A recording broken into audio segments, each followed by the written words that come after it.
Life isn't perfect, and neither are we. Nope. But we know how to face our fears And have some fun. and talk about all the messiest things of life. Like the messiest things. Get connected to yourself, get connected to others, and get connected to the life right in front of you. This is The Connected Life with Justin and Abby. That's me. That's you. And you. Hey, Connected Life peeps. We got a very interesting episode here today with a special guest. She's our first HR complaint. 1,000,000%. Several by this time now.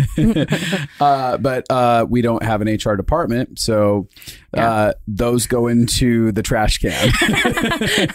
I was definitely set up for success for my voice to be heard here. This is Nicole. Yes. Nicole works with us. Hello. And Nicole is fantastic. Thank you. Wait. I need a pause. Can you say that one more time? This affirmation side of me needs to know. More. 100%. Nicole is fantastic. You are all now my witnesses. Justin Stumble actually enjoys me. Nicole is interesting because one of the things that makes her fantastic is that she laughs at basically everything I say.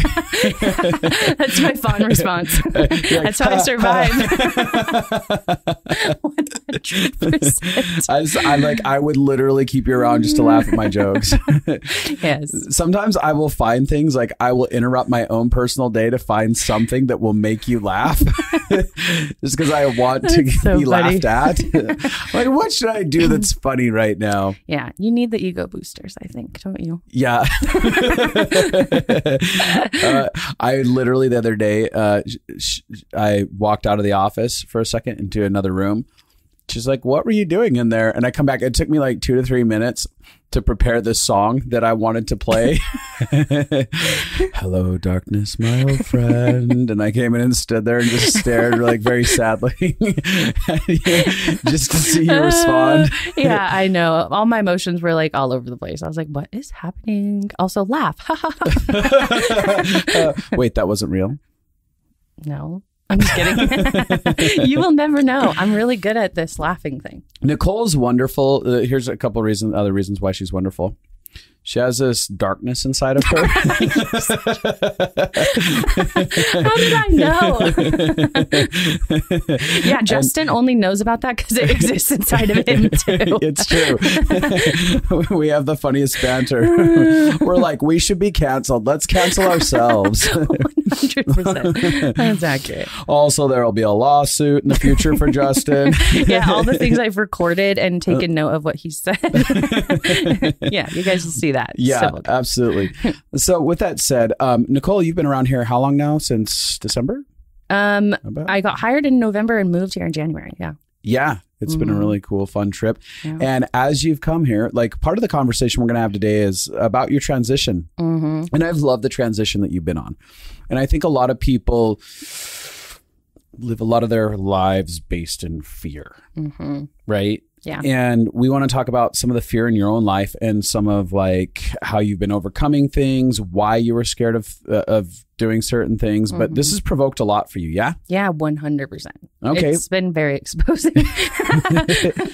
What, how do you want to start? Where do you want to jump in at? I mean, I guess I can give you a little bit of backstory, just who I am in my life in general. Yeah, tell me a little bit about that. Basically, I'm really messed up and had such a traumatic childhood, in all honesty. And I think there was so much of my story and so much of my personality that I thought was given to me, like by God. Was actually just trauma. This is the way God made me. No, this is the way pain made me. Totally. 100%. And that's a real message. That should be another whole podcast. Anyways. And so I recognize that so much of my childhood based on just interactions with my parents were like me figuring out how to be the smallest and the quietest and the most like non-existent person to exist. You know? Kind of like Casper. Yeah, 100%. I'm here, but I'm not. Yeah. I'm a ghost floating in the background, haunting your life. I like how you're laughing, and I'm like, oh yeah, I identify. I feel like Casper. I'm the friendly ghost No that one just ever wants to saw be me. seen. That's fantastic. That is 100% true. That was my story. And so, yeah. I'm still laughing at how sad that is and real it is. You have the biggest grin. I do. All right. So you were Caspering it around your house. Yeah. Tell me more. And so it was just like a lot of pain, just trying to exist. Yeah. I think a lot of people do that. I think so. I think they just try and get by and hope that they don't get seen, because with coming a lot of times with being seen comes punishment, rejection, misunderstandings, aggression, or the unknown. Yeah. You know? It's risky. Like being seen is really risky. Yeah. And I think inside of, at least inside of my story in childhood, like risky was not, you did not want to go there. Like, so I'm half Filipino. And so risky with my mom was like violent and scary and aggressive. And so I feel like when I was younger, I actually had more of a bend to being vocal, more of a bend to having an opinion, and that quickly got squashed. I will smush you. Yeah. Inside of that culture, it was like you respect your elders, you don't get to have a say. And I was so at war within my own self of like, how do I discover me and exist and also respect the rules. Yeah. Respect your elders. Yeah. 100%. And so that's why when I'm in this dynamic with you, I'm like, oh my God, fawn really hard. I just had to throw that in there. That's where that comes from. Well, it is funny though. I have like one of the things that I've pushed with you is basically like, have a damn voice. Yeah. Like show up. You have stuff to say. You're wise. You're intelligent. Like you're funny. Be you. 100%. Yeah. Literally, Justin, you come in here, like several times Justin has come in here and to the office, and with the most straight face, he'll sit down and his first question will be, how are you going to engage your fucking life? And I'm like, that's a great question. I have no idea.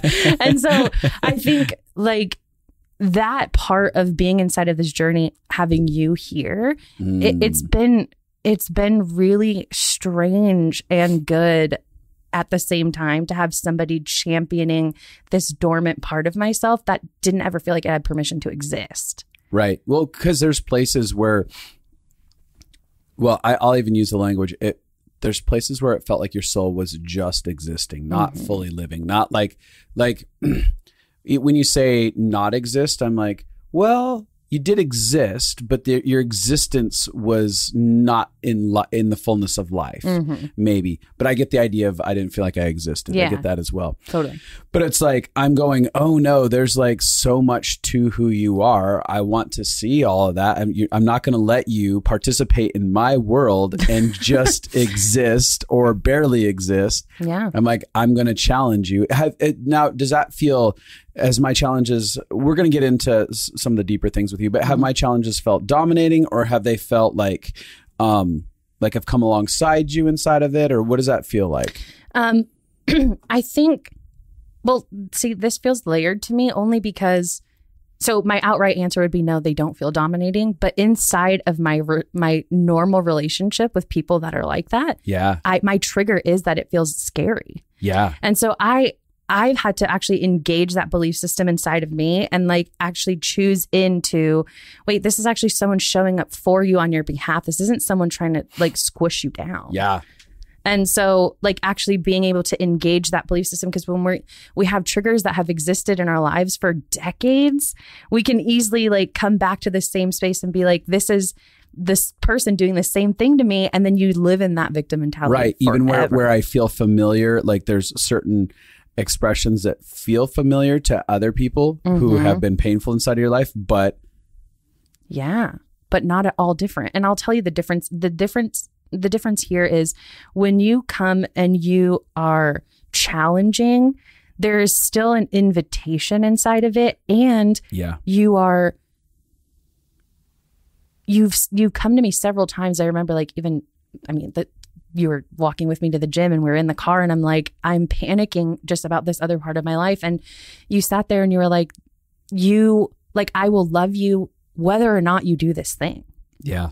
Like that felt wild for me. Like coming from a backdrop of having a dad that would literally felt like all of his love hinged on my performance. So to have you say, actually, my love and care for who you are is going to exist whether or not you go on this journey.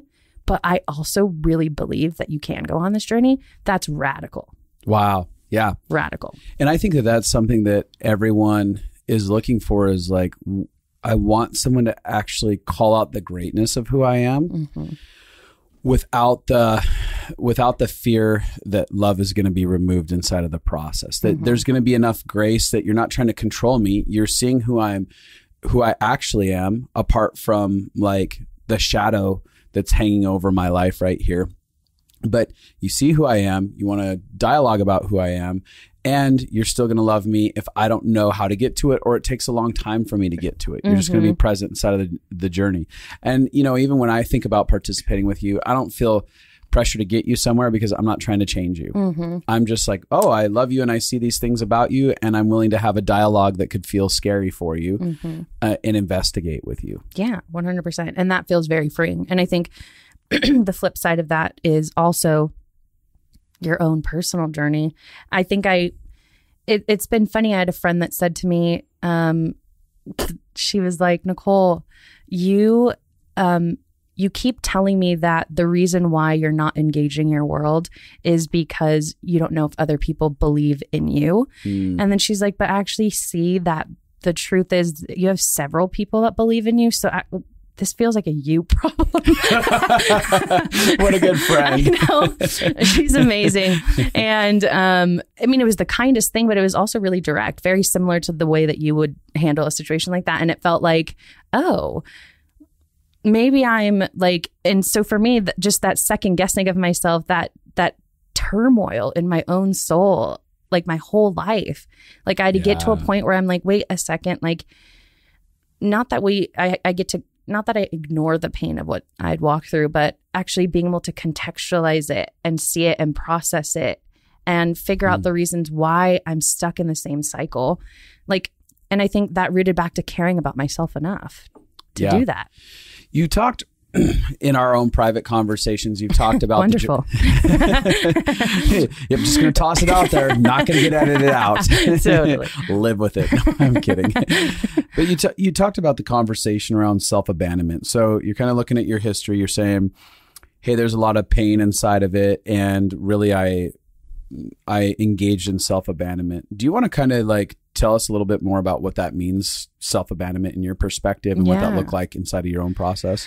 Yeah, totally. So I think for me, just inherently, self-abandonment in its most simplest form is showing up in a way that like you actually don't feel like you want to do. It's doing the things that you don't want to do. Almost like, you mean like almost like being inauthentic? Yeah, 100%. And I think for me, that stemmed out of so much fear. Like my authentic self doesn't get to exist inside the space. And so that was in my childhood, like earliest days inside of my childhood of feeling like the way that I was, I had both parents that were very non-emotional and I was very emotional and had lots of emotions and felt really in touch with that. And that felt squashed really fast. So quickly learned, oh, your emotions can't exist. I had a dad that would nitpick the crap out of everything that I would say and a mom that thought that whenever I tried to have an opinion that I was trying to be smarter than her. Oh, and wow. So on both sides, my opinion felt like, oh, you can't have a voice because neither of them care to hear it. Right. And you're somehow hurting them. Yeah, 100%. And it was somehow my fault. And so very quickly, like I could feel almost this stripping of, in all the ways that you're trying to go on a self-discovery journey as a kid, inside of that non-safety, you get accustomed to living silently. And that carried with me through my whole rest of my life. So when you talk about like self-abandonment, even in the ways of opinions, like how did that manifest? Like in, activities you wanted to do, conversations that you really had thoughts about, things that you wanted or needed? Yeah, totally. I mean, I think I naturally would just have a bend to doing whatever it is whoever else wanted to do. Right. So you mold into it and you're just like, yeah. Super codependent. Yeah. That felt like the best survival skill. You'll like me if I look like you. So if I were to say, where do you want to eat today in self-abandonment? Maybe you'd be like, I don't know. Where do you want to eat today? Yeah. Or I would know because I was so deeply codependent, I would know what you would like. And then I would say, oh my gosh, let's go to this place that I know I hate because I know you'll like it. And then you'll be like, oh my God, I love this person because they like to go to the same place as me all the time. I mean, that was the hyper-vigilant nature. I would figure out the person in front of me for my safety, not for connection. Yeah, that's a fantastic point. Right? I'd figure out the person in front of me for safety, not connection. Right. So then you live in this world where I had a lot of people around me, but I felt wildly alone. Yeah, it's interesting because I can identify with that. So I think people would refer to it as being a chameleon, but I was very much a chameleon for so many years with the pain of my childhood. So I was like, I can tell you what everyone wants and needs inside of this room if I have any level of relationship with them, and I know how to go meet them inside of that. And I didn't realize that was codependency. I didn't realize that was self-abandonment. I was like, I'm being a good person, right? I thought it was a superpower. Growing up in middle school, I was like, I'm such a badass. Like, I know what everyone in this room is thinking and feeling and what they need to like be happy. Like, and I can give it to them. I must be the second coming of Jesus. Like, it must be true. Totally. And so when did you start having realizations of like, oh, this is not okay. This is what I'm doing. That's a whole big story. But in a nutshell, I had worked prior to this. I worked in ministry for like 6 years. Really? How did that go? I wonder. Ministry has a really good way of exposing the areas inside of you that are in deep pain.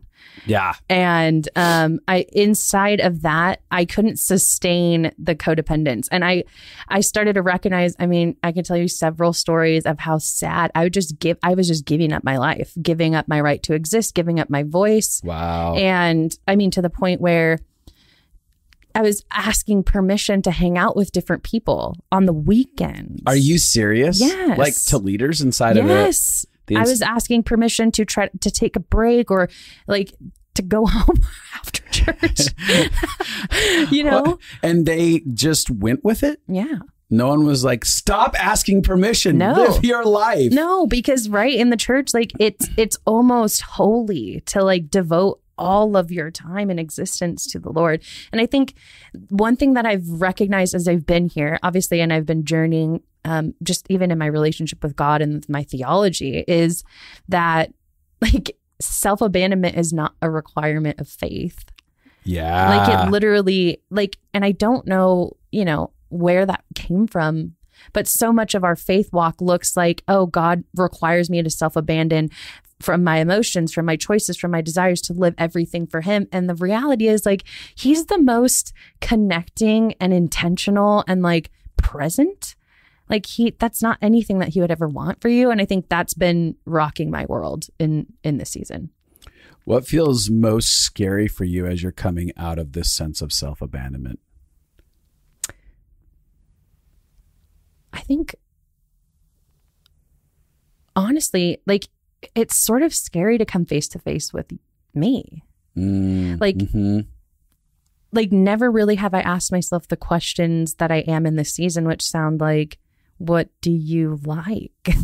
What do you enjoy? I mean, basic things like foods or people or hobbies, like that isn't a thing. So taking up space feels really risky. Yeah. And scary and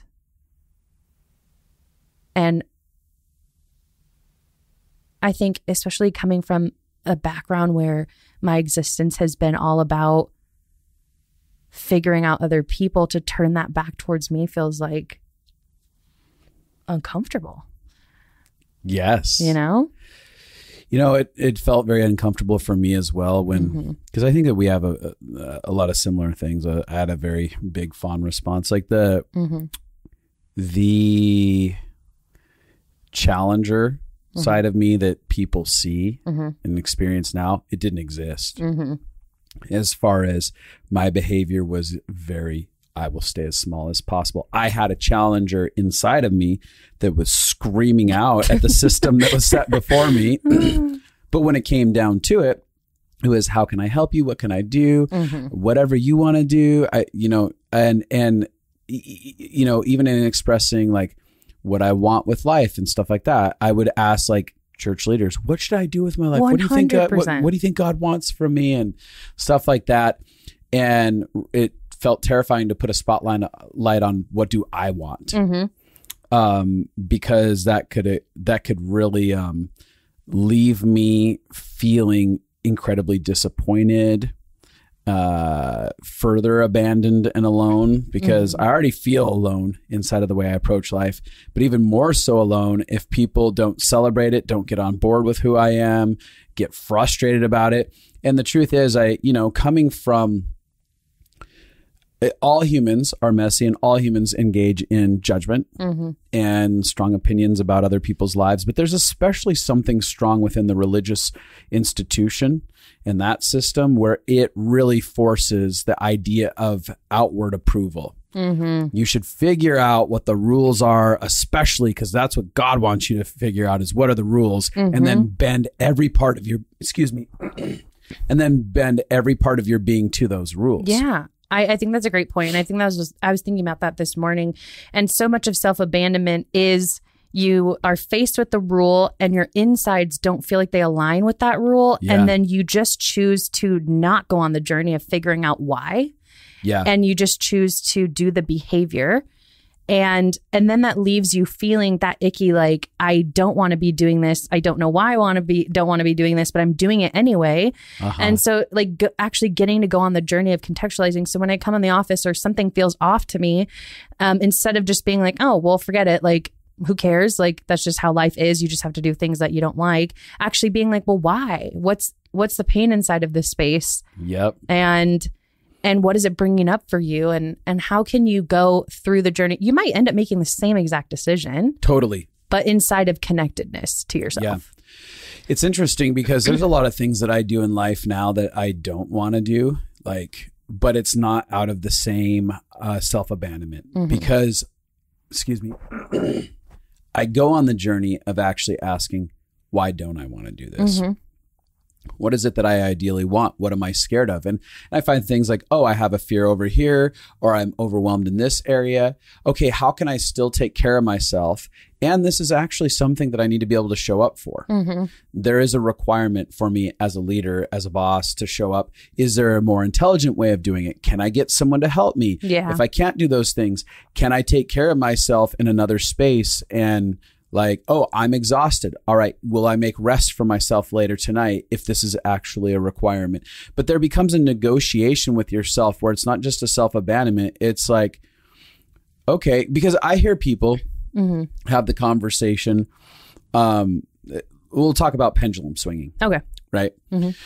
So a lot of times people either completely abandon themselves, or when they come out of that, they become very selfish and narcissistic. Like, I'll do whatever I want. Yeah, that feels true. I'm not going to bend for anyone. This is self-care. That's honest. And it's okay if that's been part of your journey, but the coming back to the middle is highly advised. Totally. And it's reasonable because that's what we're trying to do. We're actually trying to figure out like where are the bounds of each. Yeah. Where are the boundaries on each side of it? And yeah, what does loving yourself and loving others look like inside of it? And so I know that people have a cause for concern when they hear conversations like this. And that's why when I talk about it, I'm like, yeah, there's negotiations inside of our own soul that we get to have where there's win-wins with life and with ourself. But we don't often know that there can be a win-win. And that's part of black and white thinking, right? It's not nuanced thinking. It's just, it's either got to be this or it's either got to be that. And it's okay if you do the pendulum swing. You can find yourself back to the middle at some point. Yeah. And you'll need to give grace for yourself and know that people are having to give probably ample grace for your big swing. Yeah, for your really weird boundaries. And like, no, I'm not doing that thing that I normally like doing. What's one of the harder things that you've had to do as far as exerting your own voice as you've been on this journey?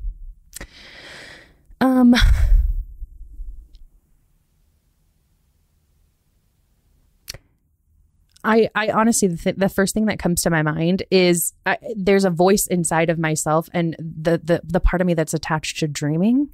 Like, I think that part for me has felt so straining almost and uncomfortable. And like, it's this little tiny weak muscle that's never been used before. The funny thing is, like, I am really good at coming along other people inside of their dream life and like putting feet and, you know, movement towards that. But I think actually the vulnerability of pulling people into what it is that I'm dreaming about, what it is that I want for my life, feels hard because it still feels like an area that I want to self-protect that space in. Do you feel like you've come up with a few dreams for your life at all? Well, I think the first one was just even getting this place. Like getting this new apartment that I got. Do you want to talk about that for a second? Yeah, totally. Okay. I mean, so going on this journey, being in Reading, I'd been staying with Rachel and Kyle and our friends Rachel and Kyle. Rachel is one of our master life consultants, and she's been on the podcast before. And so as Nicole made her transition up here, Rachel and her husband Kyle were like, "Come live with us," which is awesome. They're so wonderful. They're so fun, and I think. For me, even that, like I could easily feel myself getting comfortable with the idea of, oh, I could just be here forever. Like, that's fine. Like, this feels like home to me. And like, that feels normal and feels very family oriented. But then I was starting, I was like, this random thing happened, but actually it was you pushing me and poking me and being like, how do you want to live your life while you're here? Like, how do you want to engage your world? And one of the things that came up for me when I was working in the church, I had this deep desire to live on my own and find my own place and cultivate a lifestyle that was just mine. And so, but they wouldn't let you out of the basement. Lock and key. Like I was just stuck there. One day I make it out. That would be an amazing dream. That is so real. I was going to say with a lot of self-abandonment, you have an aversion to ownership. Yeah. Like you do not want, like it's easier to let other people dictate your life so you can blame them. Totally is. And when things don't go well, it's because of them. Right. And we find ourselves, like we seek out cults. 1,000,000%. We seek People out places. Like this horrible cult. And I'm like, why did you feel so comfortable with the cult? How did you stay there for that long? This feels warm and cozy. Yeah. It feels familiar. It feels like home. That feels very true. And so anyways, that aside, getting to a place where I could recognize when you were coming in, you were challenging this dreamer part of me. I could feel in my own heart, like there's just defeat. Like I've done this for 27 years. Like I have tried and tried and tried. I was stuck in victim mentality. And then you were like, absolutely, basically get a hold of yourself and like go out and do something about it. And then as I went on the journey of doing that, as I went on the journey, not just doing the action, but actually going on the journey of believing that I'm worth going on the journey, believing that I'm worth giving my energy to something that had its only service was to me. Yeah. Like, and finding a place. And so as I was challenged by you and as I was faced with my own reasons why I wouldn't do it, then there's something in me that kicked on of like, okay, well, this was my fine. Maybe I'll just try. Maybe I'll just try it one more time. But, and as I went on the journey and got convinced with that I was worth it, the actions of doing the things opened up a door for a place, and God swung that door wide open in ways that I wouldn't have thought was possible for me at this stage. So that feels fun. Oh, I really love that about you, that you're willing to be challenged, even if it's because you're fawning. Like all of you growing in the season may be simply due to your fawn response. You know, the leader's telling me I need to dream. I'm gonna dream. Yeah, It'll keep him happy. It's real. He's telling me I have to find a voice. I guess I have to find a voice. That is honest. That is honest, and you need that sometimes. Yeah. You really do, because I mean, otherwise you're just stuck in the belief that like you actually just don't have permission to do this thing, and until someone's like kicking you and being like, you could do it, just keep going. You know, it's interesting because I think about my own childhood with the area of wants, and it felt like there was so much pressure to make decisions. Like if my parents were like, "What do you want for dinner?" I'd be like, hurry up. What do you want? What do you want? And I'd be like, what do you want? And I'm like, oh my God, I don't know. There wasn't the patience or the peace to be like, hey kiddo, can I give you a couple of suggestions? Yeah, totally. How about pizza or hamburger? Or would that interest you? Take a second with yourself. So there was this thing inside of me that there was such high stakes to deciding what I wanted. And if I wanted something that felt like it was not within budget or something, it felt like there was an intense response. I was like, oh, what, you want that or whatever? And now, to be fair, my mom was like, let me go hang the moon for you. Like in all the messiness of like the stuff that my mom did, her response of love was to like try and find a way to make whatever my dream was happen. And then my dad was just trying to put on the brakes because it felt like it was over the top. That's a fun dynamic to live in. But it was like, all right, this isn't going to go well. Someone's going to become unhappy. And so I also, program like, all right, what do you want? Whatever you want, whatever you guys want. I'm good with it. I'm good with it. But then fast forward to like I'm coming up on my 40th birthday here soon. Isn't that crazy to say? I would be 40 this year. How do you feel? Old. And wise. Very wise. But as I was coming up on it, Abby's like, okay, this is a really big deal. Like you're 40, like it's a monumental birthday. Let's start dreaming about what you want. And I'm like, shut down. I have no idea. Deer in headlights. Can't compute. Yeah. That's honest. And birthdays have been one of those for me. And there's some things behind that. But with that, like I have progressively got better at saying what I want, but I'm still learning. Like there's certain things I've given myself permission to want. Action figures. True. And now the man cave I've built that houses all of them. Yay. But that's like, doesn't go like when it comes into experiences and taking on different life things, there's many areas that I'm like, I don't know what I want, but I'm deliberately all the time trying to go, all right, well, what would you want for an adventure? Like, how would that be fun? What do you want to do with like whatever? Yeah. And so I can feel myself continually being stretched. And the reason I'm saying that is people are listening and there's not like, for me, I haven't arrived and Nicole is kind of starting her journey. Wow. Wow. Oh my God. This is what I deal with, you guys, every day. Baby steps, Nicole. Baby steps. Thanks, Justin. You're welcome. But there is no, it's like, it's okay if you don't know what you want. It doesn't matter if you're like 50, 60 and you're still going like, I don't know. I do a lot of stuff, but I don't know if it's even what I actually have wanted. It's just kind of the thing that got programmed into me as a kid. And I just like, whatever, whether it's what I want to do or how I want to relate or who I want to connect with. Those are big things. Like, I don't think a lot of people even think about the idea of what kind of friends do I want? Who do I want to be connecting with? It's just life kind of just they bump into life and it's just like, all right, life happened. These are the people that I've surrounded myself. Yeah. These are the circumstances that I've surrounded myself with. And you pointed out earlier that like people oftentimes want something to blame. If I don't grab the steering wheel of my life, then I'm not really to blame. It's not a conscious thought, but it's a subconscious thing like, well, I prayed and this is what happened. I guess God sucks. That's so true. So real. So many dialogues. Or I hoped a lot and then it just didn't happen. Thus is life. I guess it sucks. Yeah. You live and you die. So real.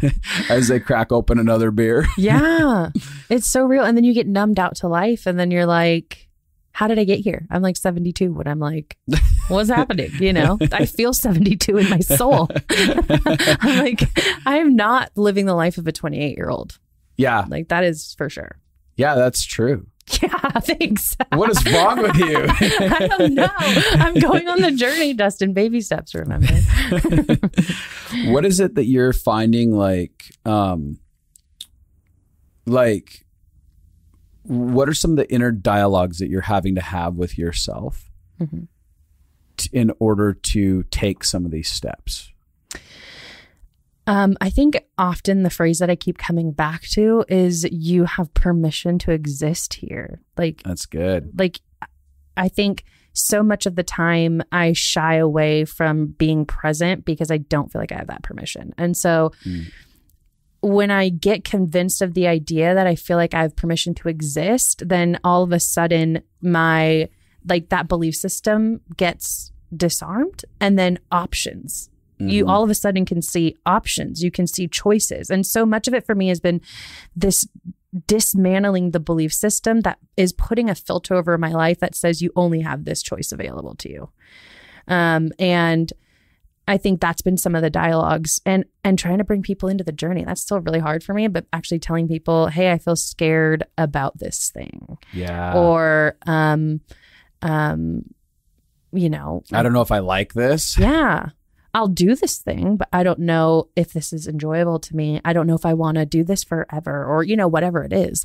Didn't we have a conversation one time where we had an interaction where I said, you know, you told me you didn't want to do something and then I validated you and then said you still needed to do it. Was that you and I?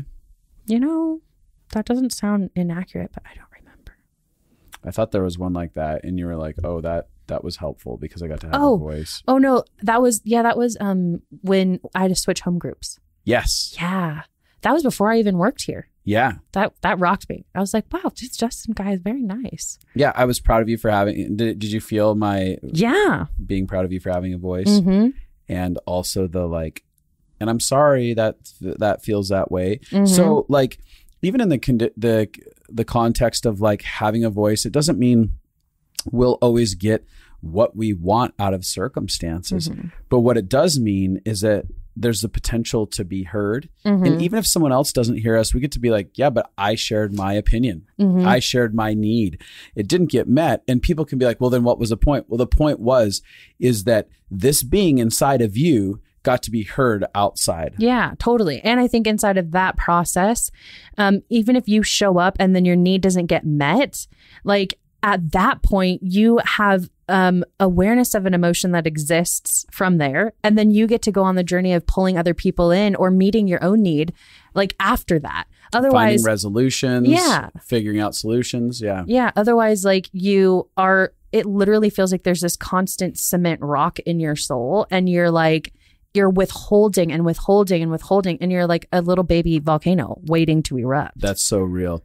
I tell, I've had some clients where I'm like, do you want to be a volcano that ends up erupting and burning down entire cities? Or do you want to be a volcano that's slowly blowing off steam? Totally. That's so real. Or it's just being released and then it doesn't have to actually erupt and everyone die around you. Yeah. One of the things I was thinking is we should call this episode The Making of a Monster. Oh my gosh. Yeah. Because really what I'm doing is making a monster. That's true. In this process, because I hired her based on her fawn response. Oh my God. By the end of it all, she's going to be like, I don't want to do that. This is what I want to do. Oh my God, all this conflict. She has all these needs and expectations. What a monster. You're funny. But what happens, I'm playing about that, right? Obviously.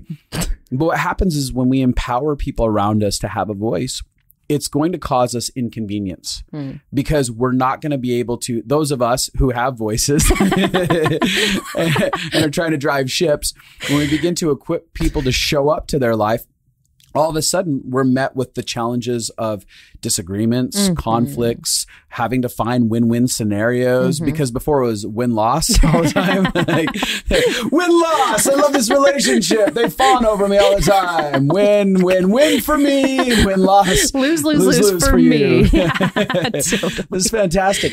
But it comes with something that it disrupts the environment. It can be very unnerving for someone who tries to empower the people around them for their first time, like being someone who decides to empower people. Because again, I've had so many people, interns and things like that, where I'm like, all right, let's learn how to have a voice. And then I get dumped on completely because they do the pendulum swing. And I'm like, why are you kicking and screaming like a little 3-year-old throwing a tantrum suddenly? I'm like, because I empowered them and they're on the process of the pendulum swing. And this is what's going to come with it. And I need to have grace for myself and for them inside of it. So know that it comes with messiness. But messiness ends up finding itself into a much healthier place than the messiness. Yeah, that feels real. The messiness that was going to happen, right? Because eventually, I used to work for somebody, and they were terrible at empowering people's voices. Okay, and in their organization, oftentimes the conversation would be about how, you know, all the employees are horrible and they just don't listen, and they're being rebellious. And this was a ministry type background. And this person actually wasn't there to empower and equip them and help them have a voice. And they would have little mini volcanic eruptions, the people around them, and it would cause all these messes. And then eventually everything erupted all around them. And everything just started sinking. Instead of like, you could have helped people blow off steam and you could have grown as a leader yourself inside of this process, and you didn't want to do that. And then everything caved in on you. So you can either deal with the making of a monster, or Godzilla explodes on the scene and tears down the entire city. That's very true. With that said, you said something earlier. You talked about giving yourself permission. And that is so foundational to liberating ourselves into a new way of thinking and a new way of being and a new way of doing, right?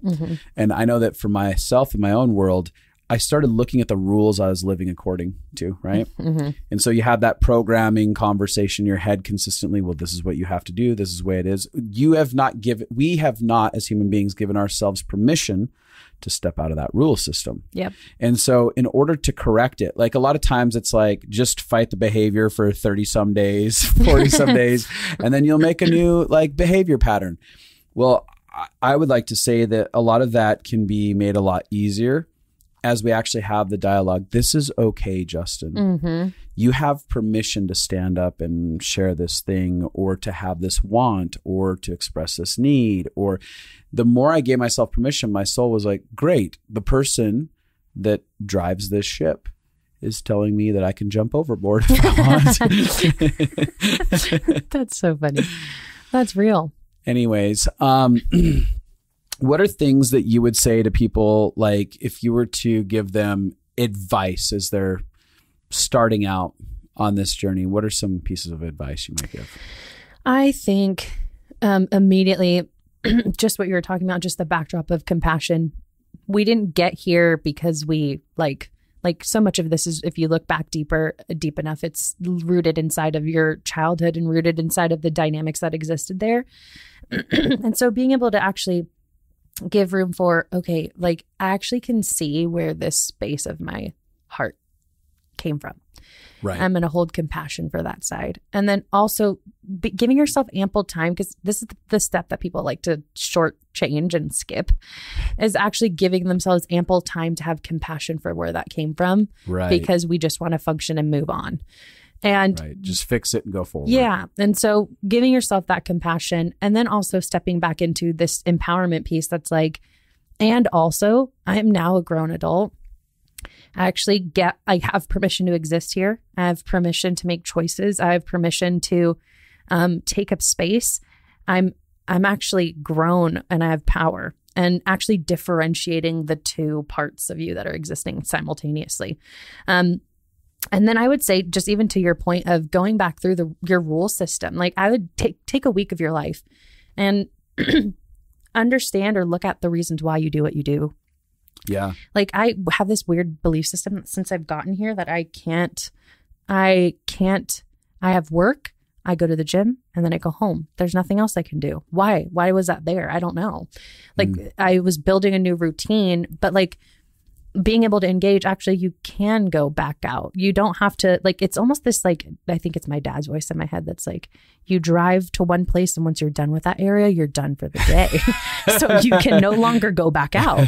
And so like, even just that feels so subconscious, but like actually taking a week of your life and exploring, why do I do what I do? Like, do we even ask ourselves that? Like, why do we do what I do? Why do I do what I do? And actually taking that information and starting to dig into it.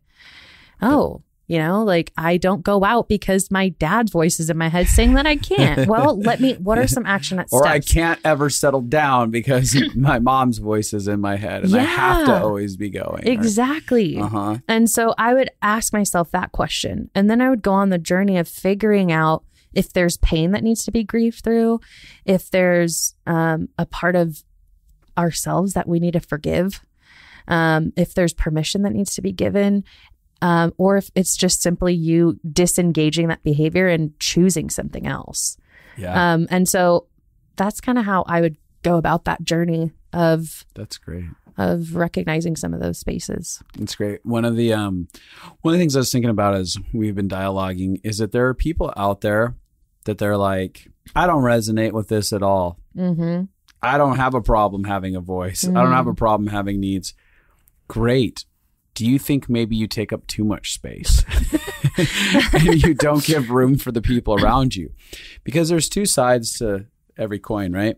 And oftentimes we'll have a dialogue to one people group and we'll give advice to one people group. And that's for a specific personality type and life experience type and whatever. And then there's another group that's on the other side of that. And we're like, hey, to you over there. Totally. Maybe you're all consuming. Mm-hmm. Maybe you swallow up the air in the room. Yeah. And like, I'm not talking about, shaming someone because they're extroverted or that they have their opinions. That's okay to have all that. But are you a person that like is mindful in the back of your head and your heart? Like, I want to make sure that I'm making space for people. Yeah. I know how to make space for myself. I know how to want things. I know how to go after things. Am I actually equipping and empowering people? Because there's something about, for me, I have an ability to be a big personality if I want to. Mm-hmm. I'm an introvert, extrovert. So totally. I can go bury myself in a room and there's nothing. And then all of a sudden I'm like, hey, everyone. 100%. I have surfaced from my cave. But inside of that, I look at it and I go, I know that I can have a voice. That's established inside of me. Mm-hmm. And part of the journey of loving people really well, as I've learned how to have my voice, go from not having one to like exercising my opinions, my perspectives, my needs, my wants, as that's ever evolving, I want to bring people along with me. Yeah. That's why, like, when I ask maybe someone like Nicole, hey, what do you want to eat today? I don't know. No, I want to know what you would like. We may not get that, but I would like to hear. Totally. And I'll pull that out of them because I want people to shine with me. There's more than enough room for everyone to shine all at once. We can all be magical stars. Oh my God. I wish you guys could have seen his face. There's a giant universe just waiting for us to shine. That is very funny. Yeah. But there's more than enough room. That's true. And I think this conversation comes back to the core of recognizing that inside of self-abandonment, you're pulling yourself out of connection. You're pulling yourself out of connection with you. You're pulling yourself out of connection with people. And then for the people that are on the other side, by you taking up so much space, you might still feel really alone because you are not making room for connection. Yeah. I want to add this, going back, I'm going to rewind a little bit. Mm-hmm. Because people who self-abandon themselves, I want to add this because you're talking about the idea that there's not, I don't want to say there's not real connection, but the connection isn't as authentic and isn't as deep. Yeah. right? Even though everyone can feel like it, especially if you're fawning. Totally. Like, we're so close. You're like, not a chance. That's so real. But that's a real thing. Sorry, really quick. Yeah. That feels so real to me because I had this reoccurring issue where people would think that I was their best friend. And then I was like, what is happening? Like, how are you thinking this? Like, I don't even like you that much. but because I loathe you. But this is I murder you in my mind daily. How are we best friends? Honest thoughts of an 8. Oh, but that's true. And a lot of that was my self-abandonment. Like me not showing up because I thought the right thing was to give myself in that way. And I'll say this, like, those of us, and I am in this camp because I have been very guilty of this behavior. We are liars. We are professional liars. 100%. And it doesn't have to be, it's not like we're bending truth in the way that like normal lies are, like telling giant stories of like how big the fish was that we caught, and we never even have been fishing.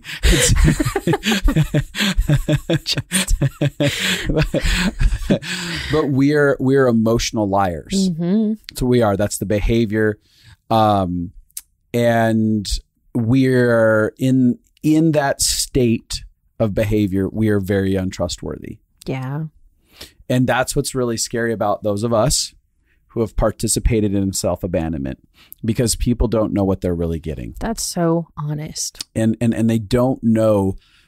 We seem committed, but they don't know when we're going to abandon them. That is very real. Right? So we're actually have the potential to be very dangerous people to be around. Mm-hmm. And that's like, that could be hard to say out loud, but I've owned that inside of my past. Mm-hmm. I was a very dangerous person to be around in the sense of emotional connection, because I wasn't being honest. And I'd be like, okay, I'll keep letting you do this. Okay, you can keep doing it. Okay, I don't like it. You should be able to see that I don't like it, but I'm not going to say it. My soul's building accounts against you. Mm-hmm. And then I'm like, goodbye, bitches. Boom. And I release a nuclear warhead. That is so true.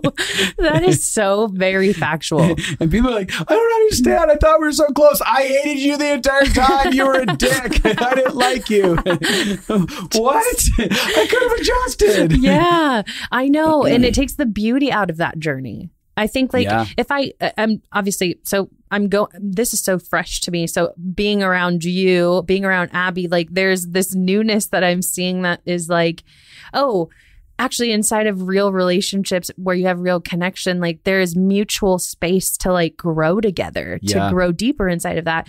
And I don't think I recognized what I was robbing myself of. Yeah. Like for me and my connection. And I don't think I recognized what I was causing, like the pain that I was causing people. I always took the martyr seat of, I'm not causing you any pain. I've let you do whatever you want. You've gotten to win all of the things. Yeah. But me, I've taken the brunt of all of this. The martyr syndrome. Yeah, 100%. And so just that recognition of how that drastically, like as you were talking, I could see different friendships and even current ones where I'm like, oh my gosh, like I should probably, like, pay more attention to that space inside of my world. And so what it does is, so those of you who think you're loving people better by like not existing. Yeah. It's not love. Yeah. Love is the hard conversations that we have to have, the scary conversations about our expectations or our disagreements or our opinions. And I know it's scary. There are people that come from a lot of punishment backgrounds. And so we take on this behavior to survive, like you were saying. Like it was really like, I'm going to survive. Mm-hmm. And again, it doesn't make you bad. When I'm talking about how unsafe we are, again, I'm in that camp and I have been. I think I'm pretty straightforward now for the most part. Maybe there's tricklings in places, but for the most part, I'm just like, all right, you're going to get what you're going to get. But I have been very unsafe. That's not a shame statement. Yeah. Like, if we can step out of making it an identity statement and we can take it as factual reality, it'll actually give us some sort of leverage to want to get out of it. Because we will begin to break the lie that I'm just loving people well. Yeah. I'm not. You can't change what you're in denial about. It's so true. So if our goal is to ultimately love other people, it's going to demand that we show up to the life right in front of us, being present with ourselves so that we can be present with other people. And also, I wanted to say on another side note, I'm really proud of you, Nicole, for facing the fear inside of you. Fear is really a debilitating thing that keeps us imprisoned.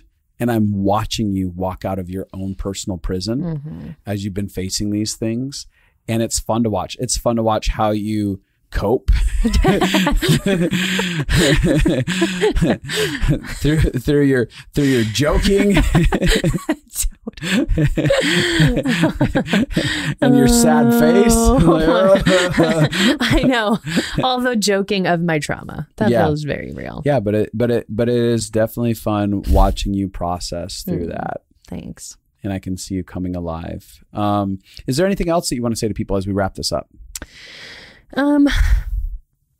You know, I just want to, if I could communicate one thing, I would want people to know that they are worthy of going on the journey. Yeah. Like, this is something that you're worthy of just inherently. Like, you as a person, like, deserve to be known and seen and heard and understood. You deserve that for you. Like, even if it's just you right now in this season, I think that's part of like what I had to learn. Like, even if going on this process and I came out the other end, which isn't going to be true, but with nobody else, but a full version of me and connected to myself, that would be worth the journey. Yeah, it would be. For those of you who are listening to this and you're like, I really want to be able to connect and connect to myself, love myself, and, you know, engage this journey even more. The Compassion Project is so incredibly powerful for doing exactly that. It helps you really see yourself, understand your own journey, and begins to challenge you in these areas where you've dehumanized yourself. And you can find the Compassion Project at Justin and Abby, that's abi.com. That's one of the things that we love. You've gone through the Compassion Project. It's good. Yeah. I also just have a love-hate relationship with all the courses because they challenged my victim mentality so much. I was like, dang it. I'm sure people have broken stuff by throwing 100%. Throwing things. I avoided it for a while and then I was like, darn. But it's super good. Super good content. And so if you've been impacted by this, like, hey, all this content's free, just rate, review, subscribe, and share with people. Tell people about The Connected Life.